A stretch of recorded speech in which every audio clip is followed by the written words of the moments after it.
At 6:58 a.m., the emergency department at St. Gabriel Medical Center was already awake in a rough way. Fluorescent lights hummed over scuffed tile monitors, chirped in uneven patterns, and the automatic doors sighed open and shut as if the building were breathing. A paramedic shouted vital signs across the hall, while a janitor pushed a mop past streaks of dried blood that refused to disappear. The air smelled like antiseptic and burned coffee with a thin metallic note that clung to the back of the throat. Riley Hart moved through it all as if the noise belonged to someone else. Her badge swung against her scrub top, the plastic catching the light every time she turned, but her eyes stayed level, watchful. She checked a dressing on an elderly woman's leg, the gauze already stained through, then tightened the wrap with quick, sure fingers. The patient winced once. Riley murmured something quiet, barely more than a breath, and the woman's shoulders loosened.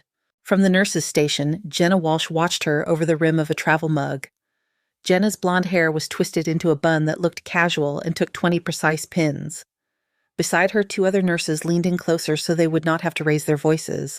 3 weeks here and she still doesn't sit down, one of them said. Jenna tipped her chin toward Riley's left arm. The cuff of the scrub sleeve had ridden up as Riley reached for tape, revealing the thick, pale scar that crawled from wrist to elbow in a jagged rope. "Look at that," Jenna murmured. "Tell me that is not a story." "Motorcycle crash," the other nurse guessed. "Or some ex who pushed her through a window." Jenna smiled without warmth. "Or she tells everyone she fell. People like that always fall." On the far end of the bay, a resident barked into a phone trying to get a cardiology consult that refused to pick up.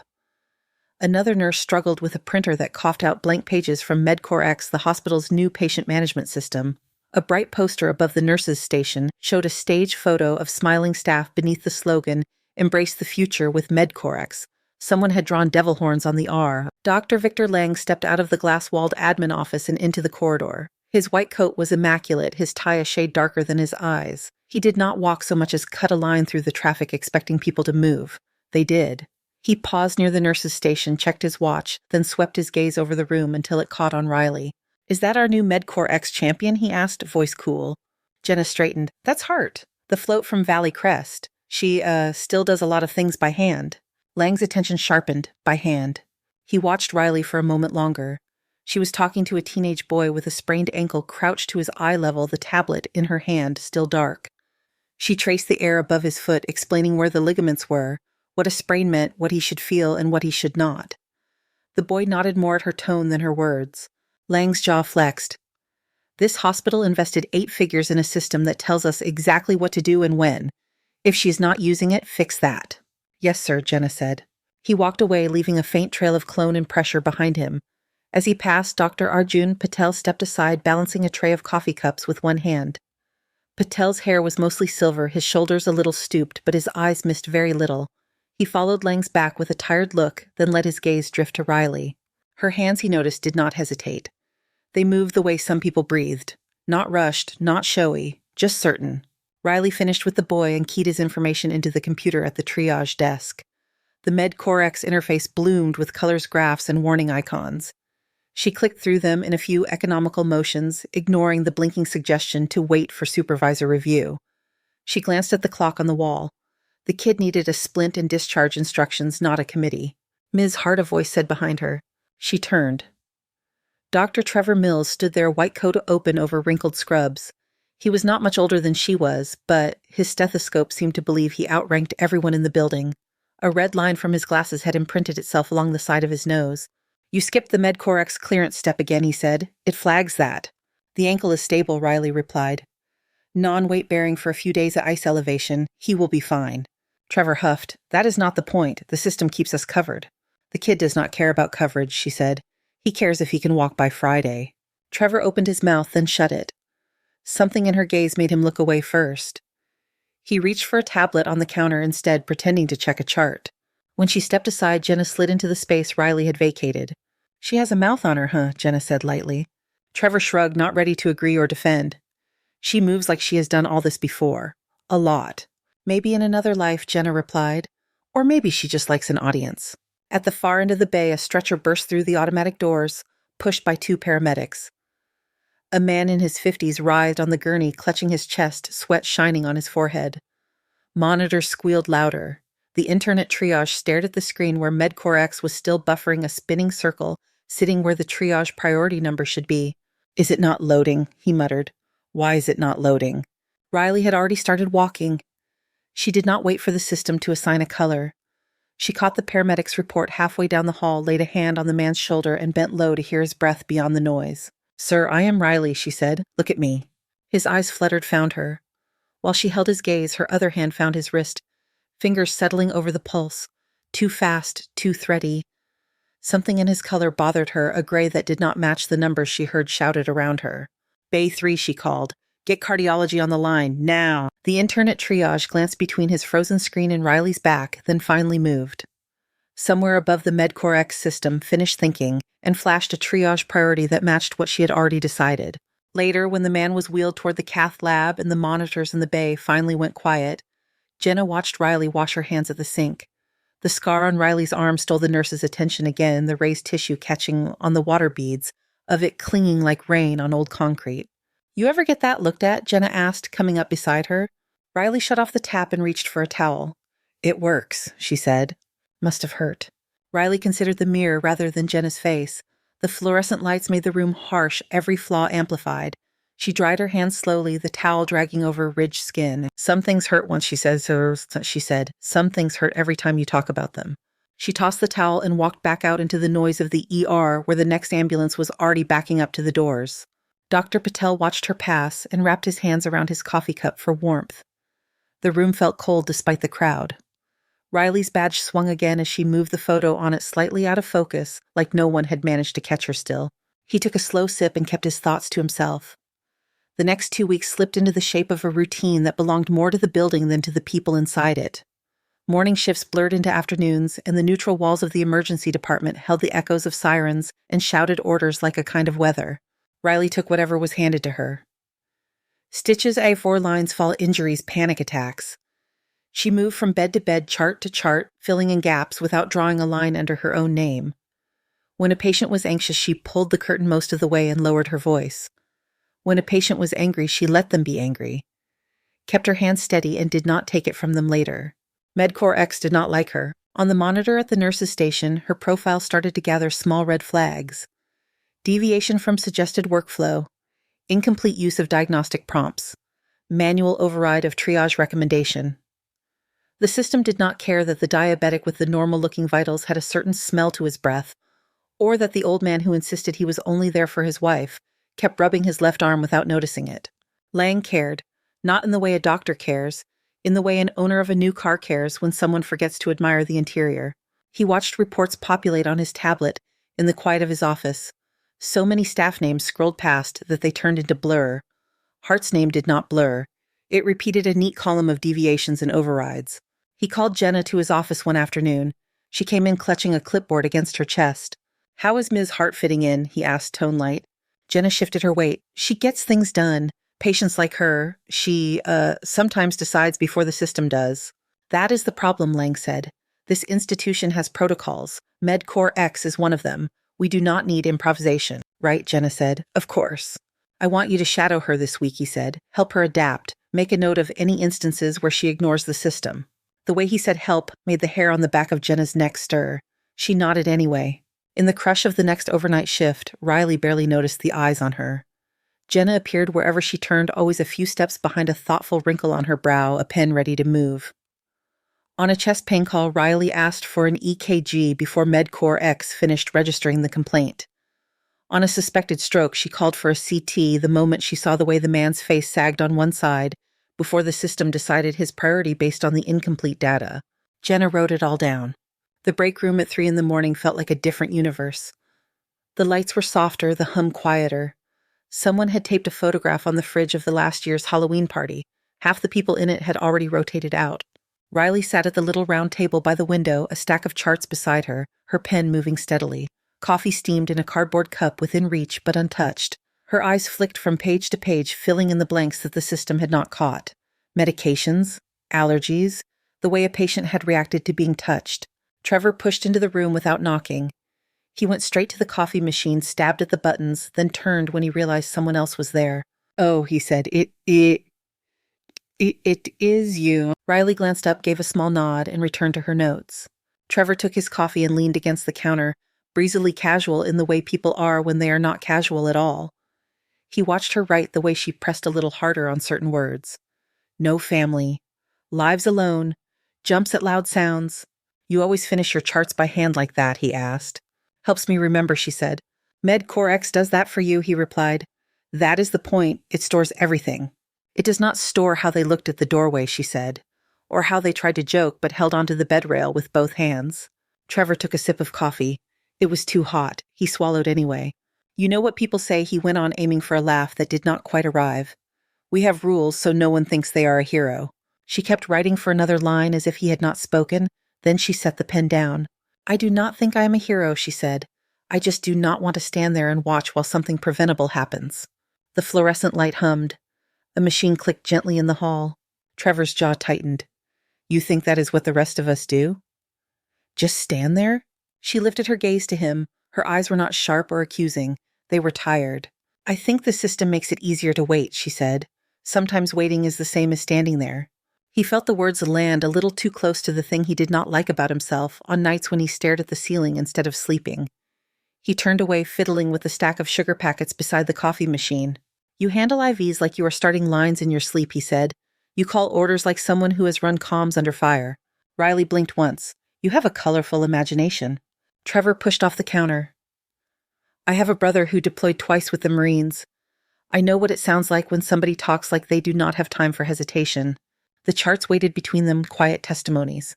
Riley picked up her pen again. Go get some rest, Dr. Mills. You are dangerous when you try to read people. He let out a breath that was not quite a laugh and left. At the end of the week, an email went out to the whole staff from Lang's account. New schedule, new hours.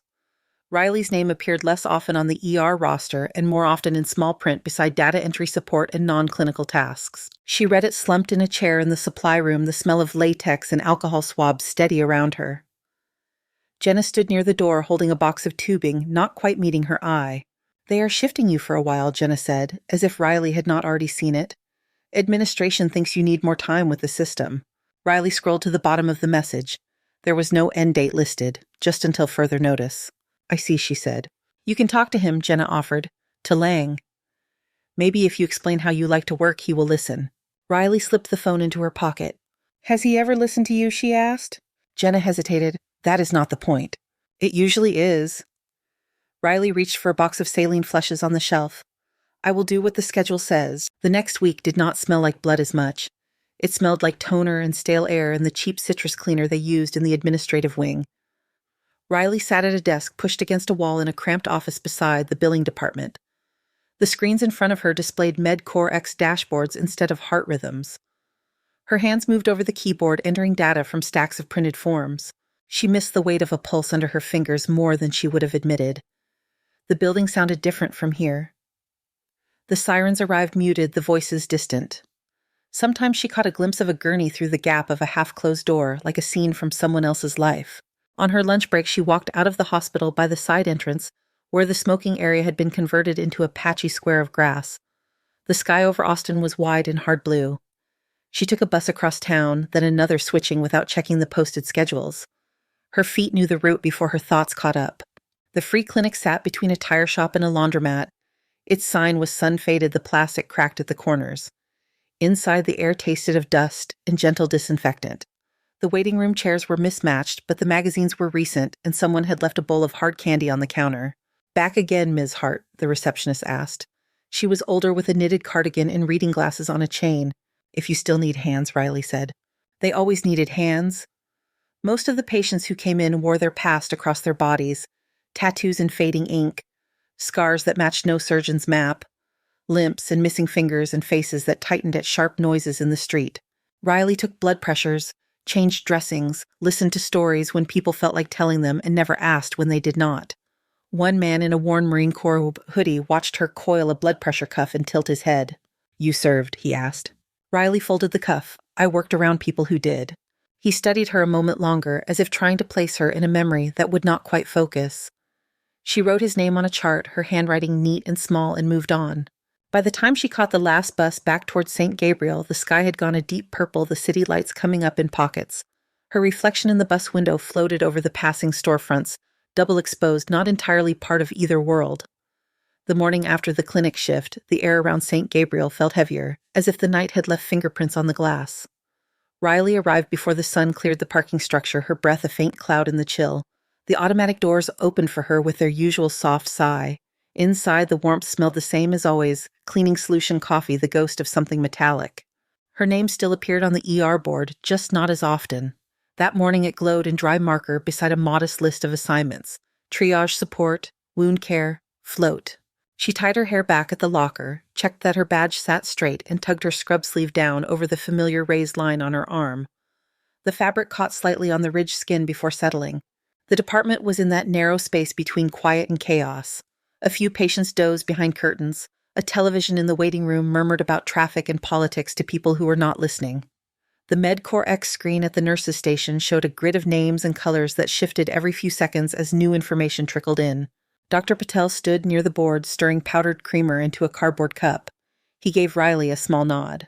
"Morning, Ms. Hart," he said. "Morning, doctor," she replied. He tipped his cup in the direction of the monitors. "Looks calm." Riley checked the clock, for now. She had just finished changing a dressing on a post-op patient when the double doors at the ambulance bay slammed open. Two paramedics pushed in a stretcher at speed, their coated shoes squeaking on the tile. A man in his early 50s lay on the gurney, skin a chalky pale shirt, cut open, dried blood on his side. 53-year-old male, the lead medic called. Found on the warehouse floor. Complaints of abdominal pain, then collapse. Hypotensive en route. We lost a pulse 2 minutes out, got it back. Lost it again 30 seconds ago. Monitors screamed as they rolled him into the nearest bay. A junior attending Dr. Lewis hurried over, snapping on gloves, eyes wide. "What is his pressure now?" she asked.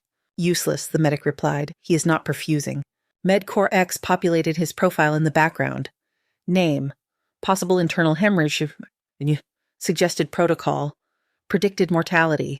The cardiac monitor showed a fragile line, then flattened. A single high continuous tone filled the room. Dr. Lewis checked a carotid pulse, then looked up at the clock. "Time of death, Vin 12, she said quietly. "We are not getting him back, not without a blood bank in the truck behind him." The medic looked like he wanted to argue, then pressed his lips together. He unplugged his cable, stepped back, and rolled his shoulders as if he were trying to shake off the case. Someone reached to pull the curtain. The monitor was shut off. The man on the bed suddenly looked like a body instead of a person, as though the word had changed him. Riley was in the next bay, wiping down a cart. Her hands paused for a second when the tone began. She heard the call, heard the time given. Cases ended. They all knew that. She finished with the cart, carried the used cloth to the bin, then turned back. Through the gap in the curtain, she saw the edge of a white sheet being pulled over a still chest. She saw the attending's shoulders slope, the paramedic rub a hand over his face. She also saw the smallest movement that did not fit. The sheet tremored near the man's throat. Not much. Just enough to nudge a wrinkle of fabric near his collarbone. It stopped, then came again a faint hitch. Riley stepped closer. "Hold on," she said. Dr. Lewis looked up weary. "Ms. Hart, we called it." Riley moved around her without pushing, fingers already reaching for the monitor leads. "Then something is wrong with the call," she answered. "You heard the report," Lewis said. "There is nothing left to work with. The system flagged him as non-salvageable at the door." Riley pressed 2 fingers to the man's neck, just below his jaw. For a moment there was nothing, the same blank that everyone else had found. Then underneath her fingertips, the slightest kick. It faded, then returned weak, but there. Her hand went to his chest.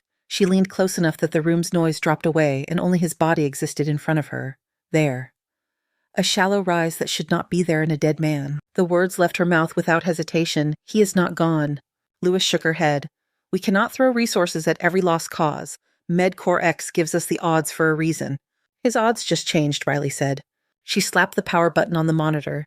It came back to life in a scatter of static before resolving into a thin, ugly rhythm that still meant more than a flat line.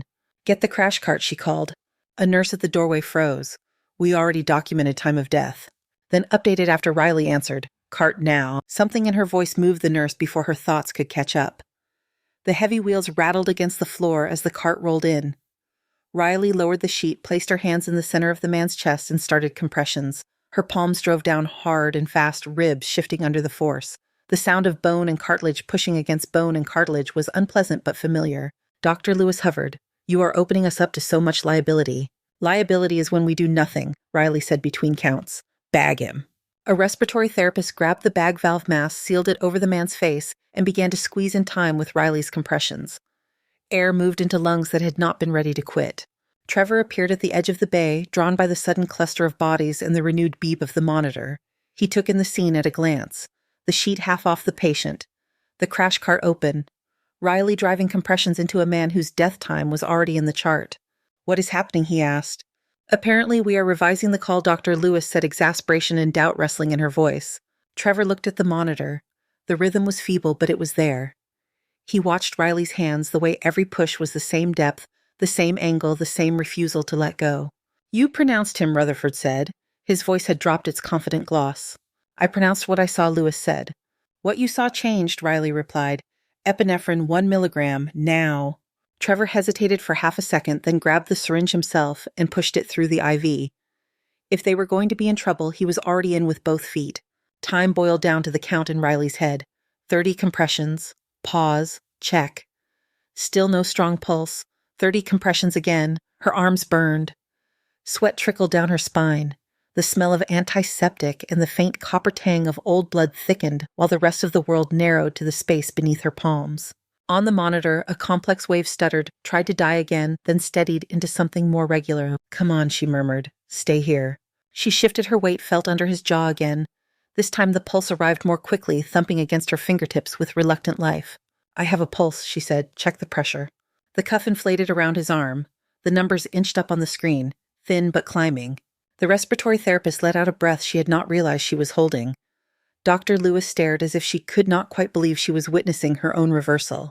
Trevor took one small step back, the reality settling. "You just brought back a dead man," he said. Riley adjusted the man's head, checked that the airway stayed clear, and did not look away from the monitor. "He was not dead," she said. "We were." The words came out lower than she intended. She did not mean them for anyone but herself, but the bay had gone quiet enough that more than one person heard. From the entrance to the ER, another observer had arrived. Dr. Lang stood with his tablet under his armcoat, immaculate as ever. He had been looking for someone else, some other issue to sign off on when he saw the open crash cart. His gaze tracked the scene, the half-pulled sheet, the active code on a patient whose status the system had already moved to the deceased list. The way his staff looked not at MedCorps X, but at the nurse whose name had populated his tablet in red flags for weeks.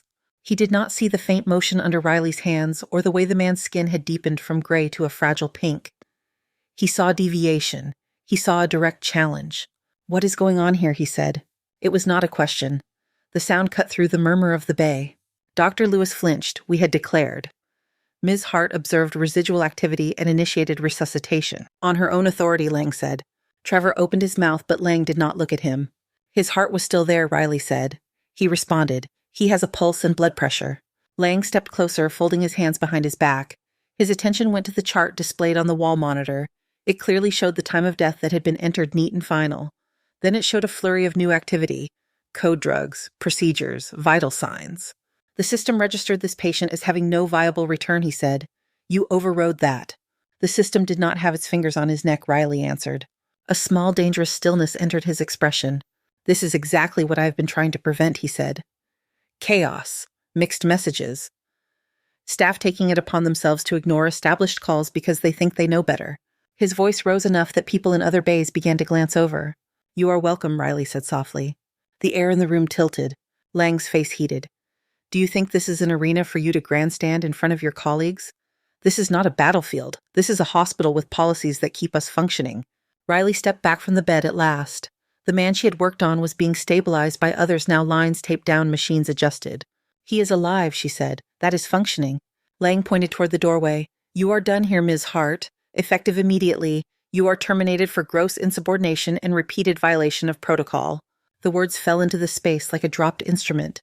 Trevor took a half step forward. Dr. Lang, with respect, she just saved a patient that MedCorps X had given up on. "And what happens when this patient's family sues because we've prolonged suffering against medical advice?" Lang shot back. "What happens when insurers see we ignored our own system to chase a miracle based on a feeling?" "Feelings do not generate blood pressure," Riley said. "His numbers do." Lang's lips thinned. "Pack your things. Security will escort you off the premises once your shift is closed out in the system." There was nothing left to say that would change his mind. Riley looked at the man on the bed one last time. His chest rose and fell in a clumsy but real rhythm.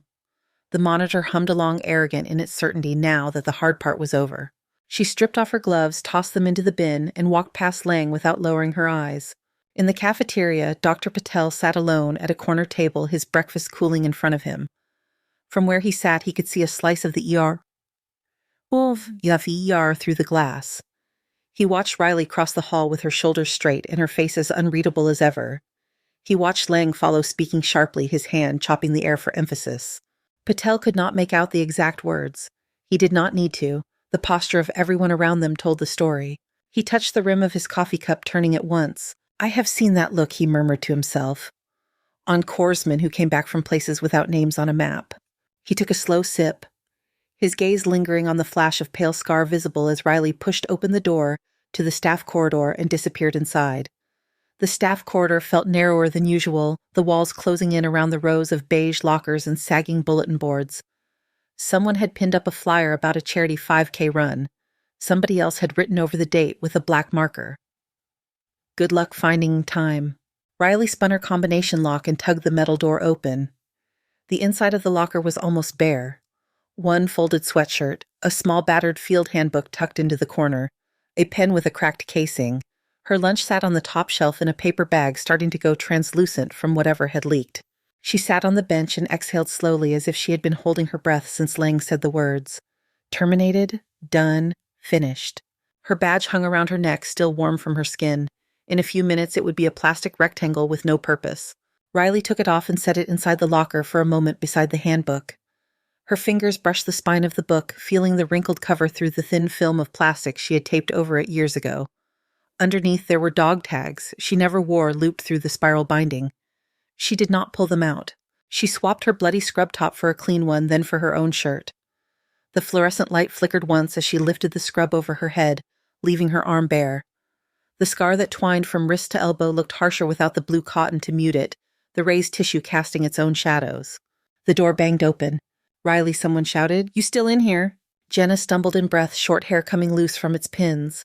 Her eyes were two wide pupils blown black under the harsh light. "You cannot be in here right now," she said in a rush. "We have a multi-trauma. Construction site collapse on 5th. They are bringing them in fast." Riley pulled her sleeve back down. "I was told to pack my things." "I know what he told you." Jenna shook her head, hands flat against the air as if she could smooth something out that would not lie flat. "We are short-staffed and the attending is tied up in surgery, and the backup is still 20 minutes out. They just radioed. One of the victims is critical. Young woman crush injuries, vitals tanking." The alarm that underscored every code in the building sounded faintly overhead, muffled by concrete. Code yellow. External disaster. "Call in more nurses," Riley said. Her words were even, but something behind her ribs shifted. "You have plenty." "We do not have you," Jenna replied before she could stop herself. For a second, neither moved. The metal bench, the fluorescent hum, the smell of bleach all waited. Then the overhead speaker crackled. "Mass casualty incoming to emergency. All available personnel to the main bay." Jenna swallowed. "Lang is in a meeting upstairs. Nobody has time to ask what he wants." Riley closed the locker door. The latch clicked shut with a small dry sound. "My bag can wait," she said. The emergency department had changed in the time it took them to walk there. The quiet gap between cases had vanished. Stretchers rolled in a staggered line, voices overlapped. Someone shouted for more oxygen tanks. Another yelled for blood. Dust clung to the clothes of the people coming through the doors. Concrete grit, pale and fine, turned dark where it mixed with blood. The first patient, a man in an orange safety vest, moaned behind an oxygen mask, one leg bent wrong. The second, a woman with a gash on her forehead, clutched the hand of a coworker on the next stretcher, refusing to let go. The third stretcher came in faster. Female 20s, the paramedic called. Construction worker. Scaffolding collapse. Unresponsive most of the way. Hypotensive tachycardic SATs in the low 80s. Possible chest trauma. The woman on the gurney wore a hard hat that had cracked right across the middle. Someone had taped it back together on the ride in as if they could fix her that way too. Her work shirt was torn, plaster dust stuck to her eyelashes. Purple marks mottled her chest and neck, blooming under her skin. For a heartbeat, no one claimed her. Riley felt the space open around the bed, that dangerous hesitation when everyone tried to calculate at once. Resources, expertise, time. Jenna turned to her, panic sharpening the lines of her face. "Do not," she whispered. "Lang said you are done here. He will hang us both if you touch a patient." Riley looked at the young woman on the bed. The girl's lips were turning the wrong shade. Her chest rose shallow and fast, one side lagging behind the other. Her eyelids fluttered, but there was no real focus in the motion. "She does not care who is fired," Riley said. She stepped to the gurney and laid a hand on the woman's sternum. The ribs shifted under her palm, some stiff, some giving too easily. The breath sounds on the left side were faint like air trying to push past something that did not want to move. A resident hurried up, clutching a tablet that already displayed the patient's half-completed profile. Vitals, he asked more to the screen than the paramedic. BP 60, Palp, the medic answered. Heart rate 140. She tanked right before we hit the ramp. Med Core X is suggesting rapid imaging and fluid resuscitation, the resident said. His voice trembled just enough to betray him. We can stabilize and send her for a CT. Riley shook her head once. She does not have time for a field trip. The resident blinked at her. Excuse me, Ms. Hart, you are not assigned to this case. If you wait, she arrests on the elevator, Riley said. Listen to her lungs. He hesitated, then fumbled for his stethoscope. He leaned in, moving the diaphragm across the chest. His brow furrowed. I can barely hear left side, he muttered. She has a tension hemothorax, Riley said. Blood and air taking over the chest, crushing the lung and the heart. That is why her pressure is garbage and her trachea is starting to shift. She needs decompression now. That is a physician procedure, the resident protested, almost reflex. You are not privileged for thoracostomy. Are you? She asked. He stared at her, stunned into silence. The room seemed to tilt again. Voices rose. Someone in the next bay called out for platelets. Another yelled for a portable X-ray. For a fraction of a moment, nobody moved to reach for the tray that would matter most here. Riley did. Set up for a chest tube, she told the nearest nurse. Large bore needle and a scalpel. High-flow oxygen. 2 large IVs if you do not have them already. Jenna grabbed the tray without conscious thought.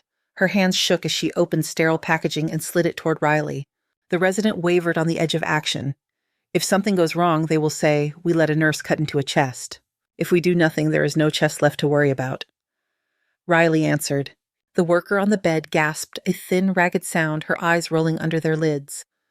The monitor showed her pressure dropping again, the numbers bleeding down the screen. Riley snapped on fresh gloves, her mind dropping into a place where fear had no room. Noise turned down, focus tightened. The smell of dust and blood settled into a familiar background. She palpated along the side of the woman's chest, counting ribs under skin that felt cooler than it should. When she found the right spot, she nodded once. Cleaning, she said. Jenna flooded the area with antiseptic. The brown liquid ran in thin streams, catching in the hollows. Local, the resident asked weakly. She's barely conscious, Riley replied. We do not have the luxury. She took the scalpel and made a clean, firm incision between the ribs, the blade parting skin and muscle with a sound that barely registered under the beeping monitors. The woman's body twitched. Riley's jaw tightened, but her hand stayed steady. Next came the needle, thick and unlovely in her grip. She advanced it through the incision, feeling the sudden change in resistance as it slipped into the pleural space. The release came with a low, wet rush. Air and blood surged out, a mix of dark fluid and trapped pressure escaping, like something exhaling after holding its breath too long. The chest wall moved differently at once, less stiff, more willing. The monitors responded almost immediately. The waveform of her blood pressure crept upward, the oxygen saturation numbers inching toward less terrifying territory. Her heart rate eased down by a few beats. Breath sounds, Riley asked. The resident listened again, hands trembling. Left side is louder, he said. His voice sounded surprised. They are actually there. Good, Riley said. Keep her warm, keep the fluids going, get that chest tube in to follow. Do not let anyone send her to CT until her pressure is stable. He nodded, the first hint of solid ground under his feet again. At the edge of the hall, a man with a cane had stopped walking. Staff Sergeant Miguel Reyes had come to St. Gabriel for a follow-up on his leg, 3 screws and a plate that still ached when the weather turned wrong. He had expected a long wait, a quick exam and another prescription for physical therapy he already did on his own. He had not expected to see her. He recognized Riley before he understood what he was looking at. It was not her face, which had been streaked with dirt the last time he saw it. It was not her voice, though it hit the same part of his chest now as it had then. It was her hands. They moved with a speed and certainty he knew too well. He had watched those hands once in a city across an ocean slick with sand and blood as they worked on a Marine who had stopped moving in the middle of a street. He moved closer without realizing his cane clicked louder on the floor. Each step brought more detail into focus. The scar on her arm, the way she leaned over the patient using her own body shield against the flailing of limbs she could not control yet. The quiet that seemed to settle around her even while the room roared. Miguel stopped at the edge of the bay, fingers tightening around the handle of his cane until his knuckles went white. That scar, he whispered, not meaning to say it out loud. Jenna looked up at him, then back at Riley. He saw the moment the needle went in and the slow, ugly relief of pent-up pressure, saw the numbers shift on the monitor. heard the collective breath of the staff as the crisis pulled back a fraction. Yeah. He had seen it before, just with different uniforms, different dust, different screams. Doc Hart, he said louder this time. Riley was taping lines when the name cut through the noise. It was not the hospital version of her name. Not Ms. Hart or Nurse Hart. It was the nickname shouted across open ground, shortened by urgency. She froze for half a second, a pause so brief most people would have missed it. Then she finished the tape and straightened. Miguel stepped closer. His face was older than in her memory lines carved deeper around his eyes, but the set of his jaw was the same. His left leg dragged faintly with each step. "You were in Fallujah," he said. The word came out raw. "You were the courseman, attached to 2nd Platoon, the one who covered the lieutenant when the IED went off. Hart. Doc Hart. They said you died." Jenna stared between them, the chart in her hands forgotten. The resident blinked, unfamiliar with the name of a city that lived mostly in news footage to him. Riley's posture tightened in a way that had nothing to do with the patient on the bed. "This woman needs us," she said. "Keep her airway clear, watch her pressure, she's not out of danger." Miguel took half a step closer, hope and guilt and something like awe fighting in his expression. "You saved 6 men in a blown-out alley while we were taking fire," he said. "I watched you tie off a leg that was half gone with your own belt. I watched you drag a lieutenant bigger than you behind a burned-out truck. I never forgot your face, or that scar." He gestured toward her arm. Conversation had quieted in a radius around them.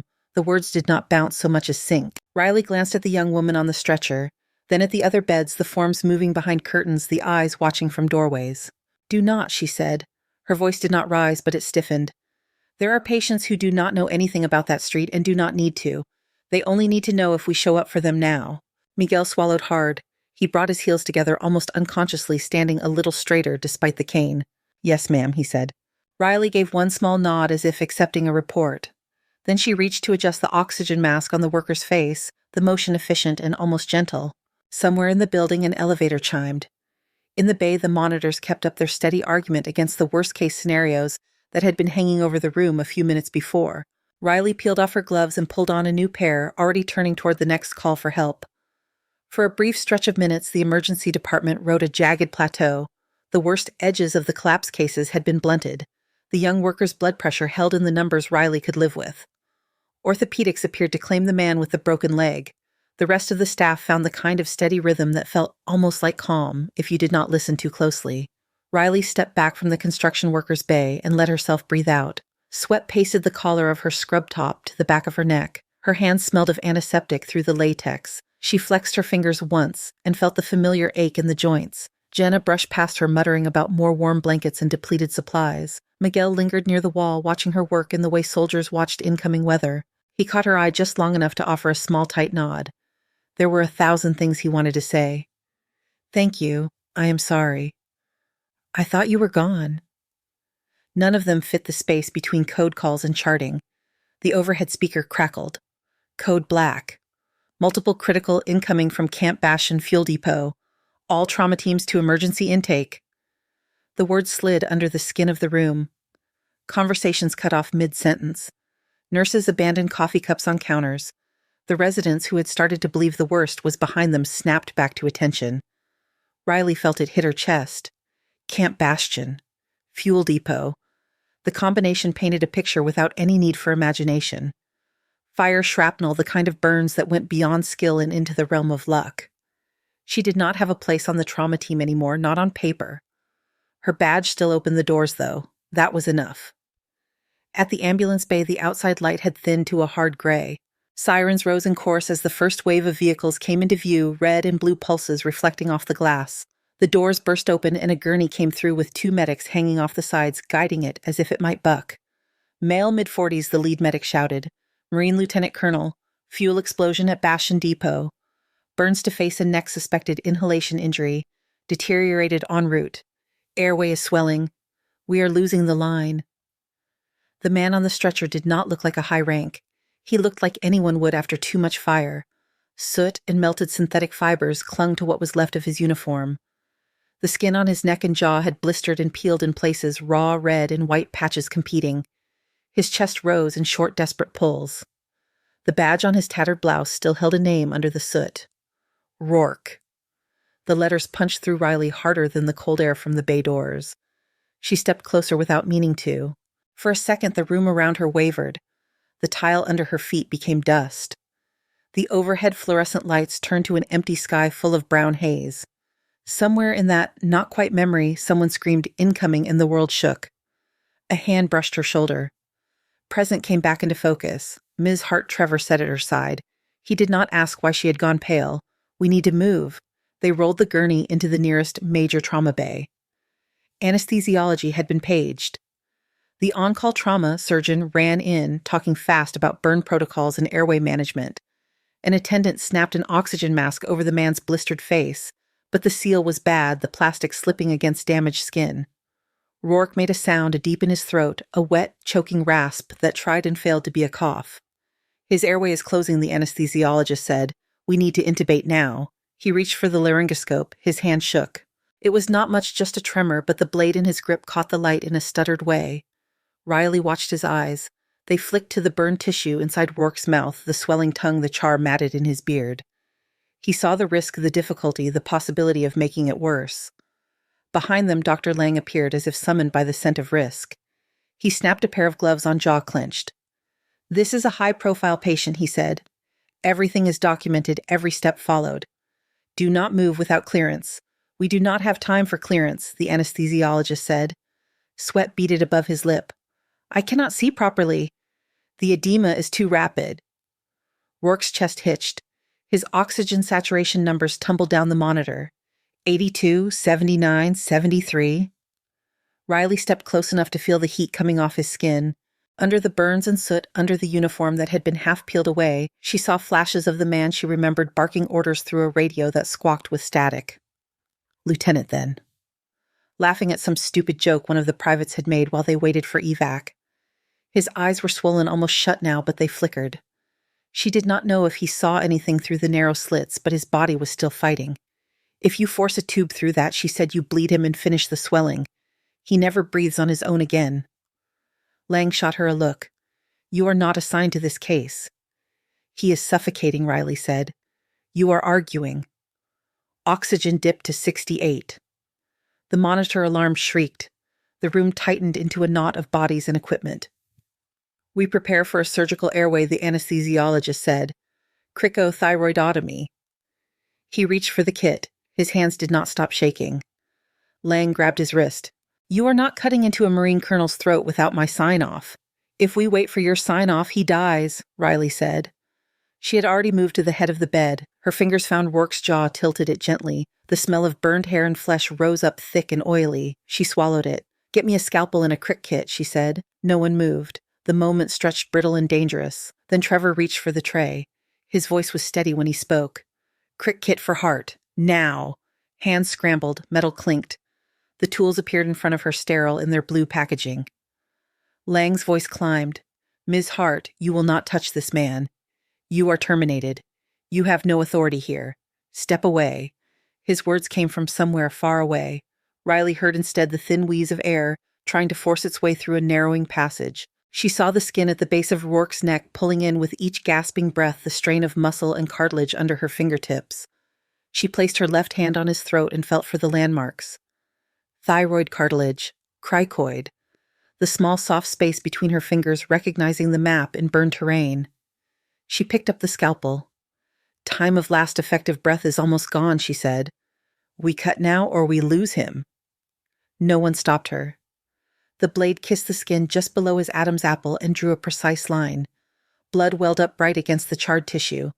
She opened the space with 2 quick motions, creating a small dark mouth where there had been none. Dilator, she said. It was pressed into her hand. She slid it in, spreading the opening without tearing more than necessary. Then the trach tube followed firm and sure, guided by muscle memory older than this hospital. Her world narrowed to the feel of resistance, the give, when the tube entered the trachea instead of soft tissue. When it seated, she connected it to the bag. Ventilate, she ordered. The respiratory therapist squeezed the bag. Air flowed through the new passage with a sound that was almost obscene, a deep whoosh that filled his chest. The bruised rise and fall smoothed by degrees as oxygen found its way in. On the monitor, the oxygen saturation numbers slowed their fall, hesitated, then began to climb. 58, 65, 72. The room exhaled with him. Riley held the tube with her scarred arm braced along his neck, anchoring everything in place. "Secure it," she said quietly. Trevor taped the tube, his fingers moving with a speed he had not known he possessed. The anesthesiologist stepped back, staring. "I have never seen it done that fast." "It was not fast," Riley said. "It was on time." From the doorway someone whispered, "That is combat speed." Lang stood very still. His face had gone a pale, unhealthy color that had nothing to do with the hospital lights. He looked not at the man whose life had just been dragged back from the brink, but at the ring of staff around the bed. Their attention was not on him. It had not been for some time. A new sound grew low and distant at first, a deep, steady thump that vibrated in the walls. Dust trembled loose from the ceiling tiles. "Helicopter," someone said. The rotor noise intensified until it sat inside their chests. A shadow passed over the skylight in the corridor. The building seemed to crouch under the weight of the machine settling onto the rooftop pad. Lang straightened his coat as if that could settle the shaking inside him. "What is that about?" he muttered. They found out less than a minute later. The main ER doors slid open again this time to admit 3 officers in dark dress uniforms. They did not pause at the reception desk. They did not sign the visitor log. They walked through with the unhurried precision of people who knew they did not need permission to be anywhere. At their head was a Navy officer with the rank of commander on his shoulders. His posture was relaxed, but there was nothing soft in his eyes. He took in the scene in a single pass. The burn victim with the fresh trach. The staff ringed around the bed. The nurse with the scarred arm still resting along the side of the patient's neck. He stopped at the foot of the bed. "Chief Petty Officer Riley Hart," he said. "Ma'am." The word landed like a dropped stone. Riley lifted her head. Her hands did not leave Rourke. "Commander," she said. In the space between 2 heartbeats, every civilian in the room realized 2 things. Riley outranked someone, and it was not them. The commander and the 2 officers behind him snapped into a crisp salute, hands sharp at their brows. The gesture was directed at Riley, not at Lang, not at the hospital logo on the wall. Conversation in the surrounding bays died. The only sounds left were monitors and the soft hiss of oxygen. The commander dropped his salute and let his gaze sweep the room again. "I am Commander Avery Cole," he said. "United States Navy. I am here under orders from the Department of the Navy to assume authority over Chief Petty Officer Hart's status and to review the circumstances of her termination." Lang found his voice. "This is my hospital," he said. The echoes of the helicopter rotors made his words sound smaller. "I am responsible for staffing decisions. That includes ending the employment of personnel who refuse to follow protocol." Cole turned his attention to him slowly.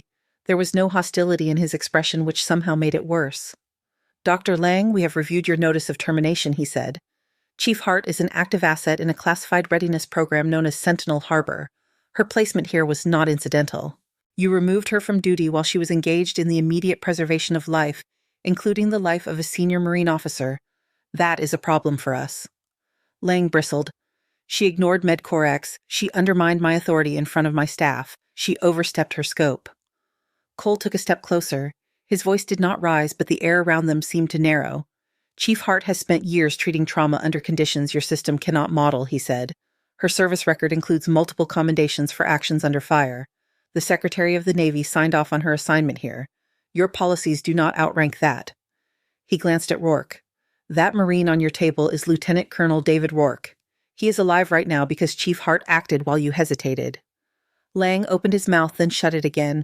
Cole nodded to the officer at his left, a major in Marine dress blues who had remained silent until then. "You are hereby relieved of any administrative authority over Chief Hart," the major said. His tone was formal and flat. "Effective immediately. You will surrender her personnel file and all related documentation to our team. You will not contact her in any capacity until this matter is resolved at a higher level." 2 men in dark suits had appeared in the doorway, badges at their belts. They did not touch Lang, but their presence bracketed him. "This is an overreach," Lang managed. "You cannot just walk into a civilian hospital and dictate policy." Cole raised an eyebrow. "Doctor, when a Marine colonel is dying on your table and your staff freezes and the one person who can open an airway is the person you fired for acting on her training, the question is not what we can do." His gaze hardened just enough to show the steel underneath. "The question is why you still think you are the one in charge." The silence that followed had a different weight to it. Not the quiet of fear, but the hush that fell when people saw a line redraw itself in front of them.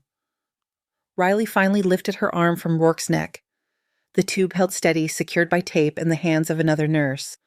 She stepped away from the bed, fingers flexing as if remembering the feel of cartilage and steel. Lang looked at her. There was something like recognition there now, but it had nothing to do with respect. It was the dazed look of someone who had realized they had been standing in front of a moving train without knowing it. Riley did not offer him anger or triumph. Her expression was the same controlled calm she had worn when she walked in hours earlier. "You told me I was done here," she said. "I am not the one who decides that." She nodded once to Miguel, who stood straighter, then to Trevor and Jenna, who stared at her as if they were seeing more than one version of her layered over each other. Then she turned back to the patient, as if nothing in the room had changed except the number on his oxygen saturation. News traveled through St. Gabriel faster than any page. By the time Lieutenant Colonel Rourke was wheeled toward the burn unit, sedated and ventilated, the story had already broken into smaller versions of itself. Chief, Navy, Special Program, fired and reinstated in the same breath. Riley signed the last of the procedure notes with clean block letters. Her hand shook only once near the bottom of the page where no one would see unless they looked very close. She set the pen down and rubbed the heel of her palm against her ribs. The immediate crisis had passed its peak. The construction workers' pressure held. The other casualties from Bastion had been sorted, some stable, some not. The alarms had settled into their usual pattern, less frantic, more familiar. Outside trauma 2, Miguel waited, resting his weight on the good leg. When she stepped into the hall, he straightened until the cane squeaked against the floor. "Chief," he said. The word sat awkwardly in his mouth after years of calling people by rank and last name. "Riley. I do not know which you prefer." She studied his face for a second. It still had dust caught along his hairline from when he had hovered in the bay. "Riley is fine," she said. He nodded. The cane clicked once as he shifted it. "I thought you died in that alley," he said quietly. "The blast went off and you were on top of Lieutenant Rourke. They pulled us back. We tried to get to you, but the whole street was on fire. Command said you were gone. They put your name on a wall." "I know," she replied. "I saw the wall after." Miguel swallowed.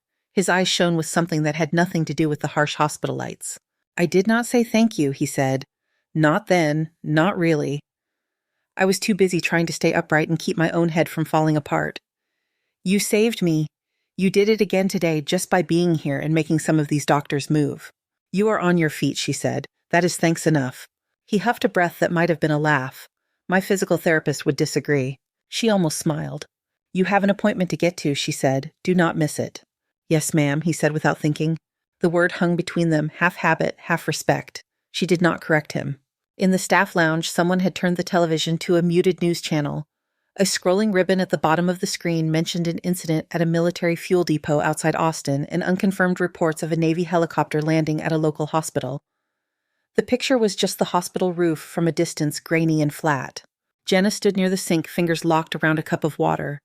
She watched Riley enter as if bracing for impact. "I owe you an apology," she said. "You already stocked the crash carts," Riley answered. "That helps more."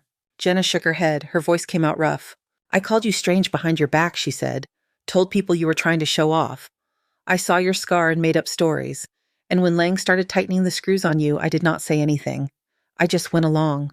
Riley opened a cupboard, took down another paper cup, and filled it at the tap. The water ran steady and clear. "You did not know what you did not know," she said. "I knew enough," Jenna said. "I knew you were good, and I let myself be jealous. I am sorry." Riley took a sip of her water. It tasted like every hospital in every city. "You do not need my forgiveness to change how you work," she said. "Pay attention to your patients. Pay attention to your people. That will be enough." She did not say it with heat. It sounded like an instruction, the kind that belonged in a protocol manual no one had written yet. Later, when the shifts began to turn over and the worst of the day had blurred into chart entries and half-remembered shouts, Commander Cole found her near the nurses' station. "The bird is ready on the roof," he said. "We have a slot to get you to the secure facility for debrief and follow up." "Now?" she asked. He nodded. "Your reassignment orders already came through. Sentinel Harbor wants you back under their eye." She looked around the ER. The whiteboard showed fewer names than it had that morning. The MedCore X screen glowed in quiet colors. Trevor stood at a computer reviewing a trauma protocol he had never bothered to open before. Jenna adjusted a sling on a patient with uncharacteristic patience. "I need to check on one more person," Riley said. Rourke lay in a pre-op holding room on the same floor as the roof access. His burns had been dressed in careful layers, The new airway sat neat and clean at the base of his neck, held in place by white tape. His eyes fluttered open when she stepped inside. He tried to raise a hand. She caught it before the movement pulled at his injuries and set it back down with a gentle pressure. "Do not do that," she said. "You will tear something." His voice came out hoarse, warped by the tube and the damage to his throat. "I knew it," he managed. "Knew those hands. Thought I was dreaming hearing you yell at doctors again." She pulled a stool close to the bed. "You have always been bad at staying out of trouble," she said. He smiled with the side of his mouth that could manage it. A thin line cleared in the soot at the corner of his eye where a tear cut through. "Did they drag you back into the fight because of me?" he asked. "Because if they did, I owe you another apology. They sent me here long before you blew up your fuel depot," she said. "You are just very good at finding the center of the blast radius." He shut his eyes briefly, relief loosening his features. "Figures," he muttered. "They will take care of you now," she said. "Real burn team, real rehab. Do what they tell you." "Yes, Chief," he said. She hesitated, then reached out and laid her fingers lightly over his wrist. His pulse tapped back, stubborn and steady. "Stay," she said. "You are not done yet." On the roof, the air carried a cold bite. The helicopter waited with its rotors ticking slowly, a heavy shape against the darkening sky. The city spread out beyond the edge of the pad lights, flicking on in clusters highway traffic already starting its evening crawl. The ER staff formed two lines along the path from the stairwell to the aircraft. Nurses, residents, techs, even a janitor with a mop still in his hand. None of them had been told to stand there. They came anyway. As Riley stepped through the door, they straightened. One by one, hands rose in a salute that was imperfect but earnest. Some put their fingers in the wrong place. Some hesitated halfway up. No one dropped their gaze. For the first time that day, a full, unguarded smile touched her face. It softened the hard edges the hospital lights had carved into her features. She paused, lifted her own hand, and returned the gesture with the easy precision of a habit learned long ago. Then she walked toward the waiting helicopter. The rotors picked up speed when, clawing at coats and scrubs tugging at hair. The noise swallowed conversation and left only gestures, nods, and the weight of what had been shared.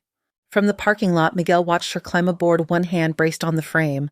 The scar on her arm caught the last light, a pale line against worn fabric. Inside the cabin, Commander Cole buckled in across from her. The headset muffled some of the roar. "You could have stayed in the Navy full time," he said, his voice crisp in her ears. "Taken a billet with less chaos. Why civilian ER work between assignments?" She looked out the window. The hospital roof fell away. The city shifted beneath them, a grid of streets and headlights and anonymous lives. "Out there," she said, "no one expects anything special from me. They just need someone who shows up when they are bleeding and scared. I can do that without waiting for a war." She flexed her fingers, feeling the phantom echo of bone under her palms, the warmth of pulses that had refused to quit. "That is enough," she added. The helicopter tilted toward the horizon. St. Gabriel shrank to a square of light behind them. The next morning, two men in plain suits arrived at the hospital and left with Dr. Lang following between them. There were no raised voices, no dramatic scenes. He carried a box with a framed certificate sticking out of the top. He did not look at anyone. Later that week, maintenance installed a small brass plaque on the wall beside the staff time clock and the air's logo, no hospital branding, just a single line of engraved text. "Never judge the quiet ones. You do not know their wars." People brushed past it for days without really seeing it. Then one night, during a lull between calls, Trevor stopped and read it twice.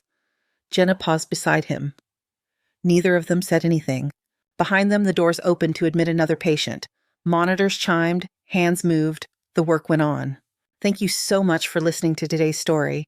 If this story resonated with you or made you reflect, I'd love to hear your thoughts, so feel free to share them in the comments below. And don't forget to like, subscribe, and hit the notification bell so you won't miss the next story.